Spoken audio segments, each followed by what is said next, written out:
Thank you, Deputy Chairman, sir. Sir, this government has a penchant for changing names. The Indian Penal Code has been changed to Bharatiya Nyaya Sanhita. Now the Indian Aircraft Act has been changed to the Bharatiya Vayuyan Vidhayak Bill 2024. But there's nothing much that is new in the bill. There's a change in name, but nothing much that is new. That is because this government likes to think of itself as a game-changer government, but it's only a name-changer government. So why do so many laws have Hindi names? This is imposition of Hindi. The mandate of the people in 2024 was for the diversity dividend and for the federal principle. But the government is persisting in the Hindification of laws. This is Hindi imposition. Sir, I refer to Article 348. Article 348 of the Constitution. Please. Any law made by Parliament or the legislature of a state shall be in the English language. Article 348 of the Constitution. Sir, the bill is actually a little too late. The government has delayed in bringing the bill. On 21st June 2024, the TMC had pointed out the archaic nature of the Aircraft Act of 1934. When it comes to outdated legislation, I'm glad the government, actually here's something that I have to say about the government. I'm glad the government is thinking about modernizing outdated legislation, because this legislation did need to be outdated. There are at least 10 to 15 acts that need to be similarly updated. However, the delay in bringing this legislation has led to outdated regulatory frameworks, potentially jeopardized safety of passengers, and stunted the industry's growth. So the first big problem with the bill, there is no provision for reasonable tariff in this bill. Airfares are literally sky high. What protection is there for the common people against relentless price rise of tickets? There is no provision for making tariff reasonable. The holiday season is coming, sir. Invariably, prices of tickets will go up. What provision is there in the bill to protect passengers from surge pricing and huge spike in fares? I would like to know what modalities exist in this bill to stop airlines from using their dominant market share to fleece common passengers. So today, vegetable prices are at a 57-month high. Retail inflation has surged by 6%. Household budgets are under strain. How can common citizens afford these exorbitant airfares?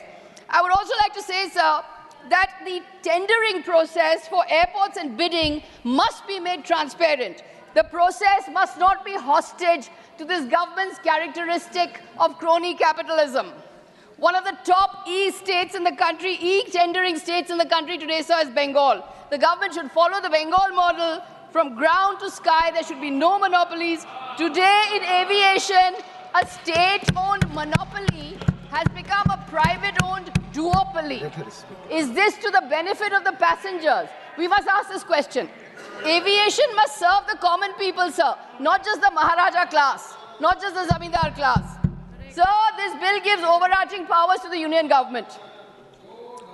The government has installed itself as the overseeing authority over 3 regulators, the DGCA, the Bureau of Civil Aviation, the Bureau of Civil Aviation Security, and the Aircraft Accident Investigation Bureau. The minister said the bill has changed the appeal system. Appeals against an order of the DGCA or BCAs will lie before the central government. No further appeals will be allowed against the central government's orders. Therefore, the government has the final word. So if all control is with the government, who will check the government's mistakes? These amendments should not be used as a tool by the central government to illegitimately expand the scope of its executive powers. The concentration of power raises grave concerns about potential misuse. Sir, the young minister comes from a party which is strong in a state. He will understand when states are deprived of a voice, when the central government is not mindful of the claims. Don't disturb, I will name you. Please. Stop depriving states who oppose you politically. आपकी कोई बात record पे नहीं जा रही. बैठिए. Please. So the practice of this government is not to send bills for scrutiny to standing committees. The privatization of Air India, leading to the transfer of its ownership in 2022, was not sent to a committee for wider deliberations. Within private airlines, are safety norms being maintained? Cabin crews are meant to share rooms on layovers and thus are not well rested for flights. This poses huge dangers for passenger security. Sir, there are inadequate provisions in this bill for new technology. New technology like drones and issues involving the use of drones, such as aircraft targeting and surveillance, have not been provided in this bill. We cannot leave the regulation of new technology to delegated legislation. It is important to expand the scope of the Parent Act itself. This year, there have been 999 bomb threats, hoax bomb threats on Indian carriers. What provision is there in this bill to deal with these kind of technological threats?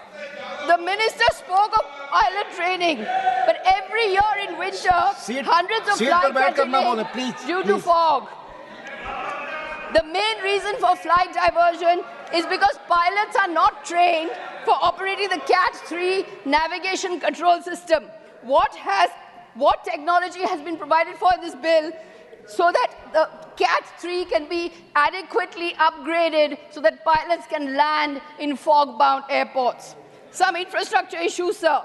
More than 56 accidents have taken place in the airline sector in the last 5 years until 2023.